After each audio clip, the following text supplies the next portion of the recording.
గ్రామ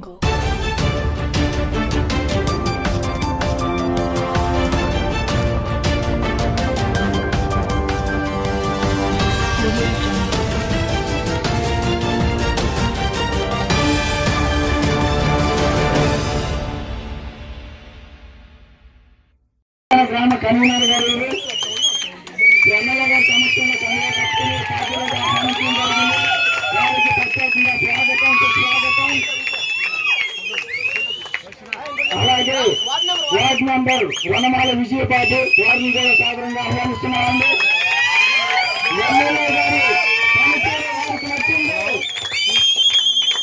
ఎమ్మెల్యే గారి పనితీరు వారికి నచ్చి ప్రోత్సహిస్తున్నాము. పెళ్లి గోపాలకృష్ణ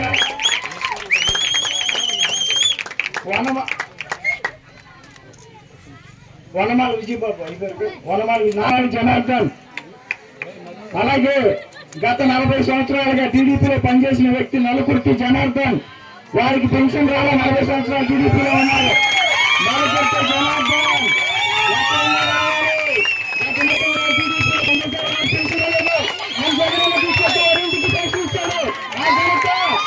ఇక్కడ ఎమ్మెల్యే కైతేపల్లి పరమేశ్వరరావు, బండల లక్ష్మణ, మునిపల్లి వెంకటేష్, మునిపల్లి మురళి, గావా శివులు, నలిగిలి సూపర్, మునిపల్లి వెంకటేశ్వరరావు, మంగోడు, కైతేపల్లి సుబ్బారావు, మహిళ నాచర్య ఎక్కడ రావాలి విక్రాంగమ్మ ఇంటికి రావాలి. అలాగే మునిపల్లి కళావతి గారు ఎక్కువ మునిపల్లి కళావతి గారు రాకుండా గావాలి అమ్మా మీరు కోటమ్మ అమ్మ కరీమూరు కోటమ్మ గారు ఎక్కడున్నారు?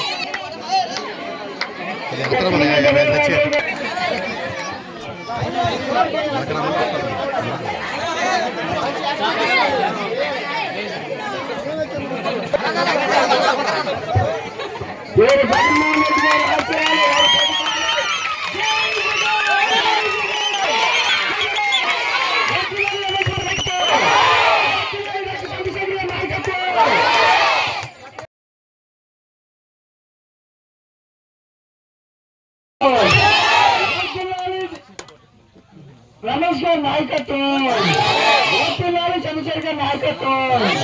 జై జగన్, జై జగన్. Thank you sir. ఇప్పుడు డయాలసిస్ సెంటర్ కి బందరు వెళ్ళాలంటే నేను మా ఇంటి పక్కనే ఒక పేషెంట్ ఉండేవాడు. రేపు 2 గంటలకు బయలుదేరి వెళ్ళేవాడు. వెళ్ళి అందరికీ నమస్కారం. ఈరోజు ఈ ఎడ్లంకలో వైఎస్ఆర్సీపీలో జాయినింగ్ చూశాను. మీరు ఏదైనా మాకు ఉండే అలవాటు అంటే జగన్ గారి దగ్గర నుంచి వచ్చిన అలవాటే. చెప్పింది చేయటం, చేసింది చెప్పడం. ఒక్కళ్ళ యుద్ధంతో చేసి ఊరు ఖాళీ అయింది అనే అలవాటు లేదు. ఇవాళ మీరు చూస్తున్నారు ఎక్కడన్నా ఇద్దరు చేర్చడం, వైసీపీ ఖాళీ, భారీ షాక్. మాకు కాదు షాక్ తెలియదు, 13 తర్వాత మీకు తెలియదు షాక్. ఆ షాక్ మీరు సిద్ధంగా ఉండండి. ఇవాళ జగన్మోహన్ రెడ్డి గారి మీద ప్రేమ అభిమానాలతో వాళ్ళందరి కాళ్ళు వచ్చి పార్టీలో జాయిన్ అవుతున్నారు. ఇవాళ వాళ్ళు చేసే పని ఎటువంటిది చిన్న ఉదాహరణ చెప్తా. మా ఊర్లో కోడి పందాలు వేస్తారు. కోడి పందాలు వేసేవాళ్ళు ఉండేవారు లోకల్ చిన్నప్పుడు. ఒక ఆయన కోడి పుంజు కొనడానికి వెళ్తే వాళ్ళు 15 రూపాయలు చెప్పారు. అది 8 రూపాయల కంటే ఎక్కువ చేయదని తెలుసు. కానీ ఎన్నిసార్లు అడిగినా 15 రూపాయలు చెప్తున్నాడు. ఒక అతన్ని పంపించి 2 రూపాయలు భయాన్ని ఇచ్చారు. 17 రూపాయలకు అమ్ముతావా అని అడిగి 2 రూపాయలు భయాన్ని ఇచ్చారు. ఇదేంట్రా 2 రూపాయలు ఎక్కువ పెట్టుకున్నారు ఏంటనుకున్నది. 2 రోజులు ఆగి అడిగితే ఆగా అంటున్నారు. 10 రోజులు ఆగి అడిగితే ఎవరో తిక్కరగా యాసకాలం అది ఎవడో కొండ సత్తదని చెప్పారు. అది నిజంగానే 15 రోజులు సచ్చింది. ఇవాళ ఎవరన్నా బేరం మాట్లాడిన అటు వెళ్ళేవాడు కూడా ఆ తిక్కరాకు వచ్చిన కోళ్ళలాగా సావడం తప్ప అక్కడేమి మిగిలిన డబ్బులు రావు, 15 రూపాయలు రావు. ఇవన్నీ ఈ పరిస్థితులు వాళ్ళు ఉన్నారు. జగన్మోహన్ రెడ్డి గారి మీద మాత్రం ప్రేమతో, అభిమానంతో, నమ్మకంతో చెప్పిందే చేస్తాడనే ధీమాతో ఆయన పార్టీలో చేరుతున్నారు. ఖచ్చితంగా ఇక్కడ డాక్టర్ చంద్రశేఖర్ గారు నేను గెలుస్తున్నాం. ఈ రాష్ట్రంలో మళ్ళా ముఖ్యమంత్రిగా జూన్ 4 తర్వాత జగన్మోహన్ రెడ్డి గారు ప్రమాణ స్వీకారం చేస్తున్నారు. చిన్న విషయం ఏంటంటే నాకు కొంతమంది స్నేహితులు ఉన్నారు. వాళ్ళందరికీ కూడా పవన్ కళ్యాణ్ గారు అంటే చాలా ఇష్టం అనమాట. అయితే ఈ మధ్య సంక్రాంతి పండగకి వీళ్ళందరూ హైదరాబాద్లో, బెంగళూరులో రకరకాల చోట్ల ఉద్యోగం చేసుకుంటూ ఉంటారు. సరే అందరూ ఇంటికి వస్తా అనుకున్నారంటే ఈసారి మనం స్టాలిన్ సినిమాలో చిరంజీవి గారి లాగా ఇంటికి వెళ్ళి ఒక ముగ్గురిని పవన్ కళ్యాణ్ గారు ఓటేయమని అడిగి ఆ ముగ్గురిని ఇంకో ముగ్గురికి వేయమని చెప్దాం అనుకుని ఇంటికి వచ్చారంట. ఇంటికి వచ్చి సరే ఊర్లో ఎక్కడి నుంచి ఎందుకు మన ఇంటి దగ్గర నుంచే మొదలు పెడదామని చెప్పి వాళ్ళ అమ్మ దగ్గరికి వెళ్ళి, అమ్మ ఈసారి నువ్వు ఖచ్చితంగా గాజు గ్లాస్ గుర్తు పవన్ కళ్యాణ్ ఓటేయాలని అడిగాయంట. అడిగితే ఆమె అందంట, అరే నువ్వు ఏ నెలన్నా కొంచెం ఇబ్బంది పడి నాకు డబ్బులు లేటుగా పంపిస్తావేమో, కానీ ఇక్కడ జగన్ గారు మాత్రం ప్రతి నెల ఉదయం 1వ తారీఖున తల్లికి నేను జగన్కి తప్ప ఇంకొకటి ఓటు ఎలా వేస్తాను నేనేమని చెప్పిందంటాను.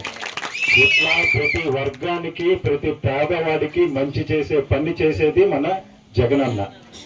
ఈయన ఏం చేస్తాడు, ఇవన్నిటిని చూసి వీళ్ళందరూ ప్రభావితం అయిపోతారని చెప్పి పిటిషన్లు పెట్టి అవి పెట్టి ఇంటి వద్దకు వెళ్ళకూడదని చెప్పి ఆపిస్తారు. నిన్న గడప గడపకి తిరుగుతుంటే పెద్దవాళ్ళందరూ ఇదే గొడవ.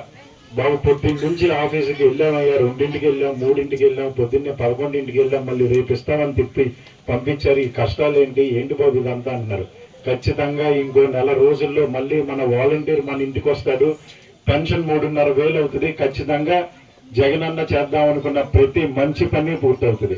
కానీ ప్రతిపక్షం మాత్రం ఏం చెప్తుందంటే ఖజానా ఖాళీ అయిపోయింది, అందుకే ఇప్పుడు డబ్బులు ఇవ్వలేకపోతున్నాడని చెప్తున్నారు. ఓ పక్కన పిటిషన్లు వేసేది వీళ్ళు, మరో పక్కన ఇవ్వలేకపోతున్నాడని చెప్పేది వీళ్ళే. గెలిచిన రోజు నుంచి ఈ రోజు వరకు ప్రతి పథకాన్ని మన ఇంటికి తీసుకొచ్చి ఇచ్చాడే, ఈ నెల ఇవ్వలేకపోతున్నాడని చెప్తే మనం నమ్మగలుగుతామా? ఇటువంటి అబద్ధపు మాటలు, ప్రజలకి మంచి చేసే ప్రతి పనిలోనూ అడ్డుపడేది చంద్రబాబు నాయుడు గారు. ఎన్ని అడ్డంకులు వచ్చినా, ఎన్ని కష్టాలు వచ్చినా ఇచ్చిన మాట పైన నిలబడేది మన జగన్మోహన్ రెడ్డి గారు. అట్లాగే మన నియోజకవర్గంలో చూడండి, అంతకుముందు ఎప్పుడు జరిగిందో లేదో నాకు తెలియదు, కానీ మన రమేష్ గారు ఎమ్మెల్యే అయిన తర్వాత 2.5 సంవత్సరాలు కోవిడ్ లో ఉన్నప్పుడు మీ ప్రతి గడపకి వచ్చారు,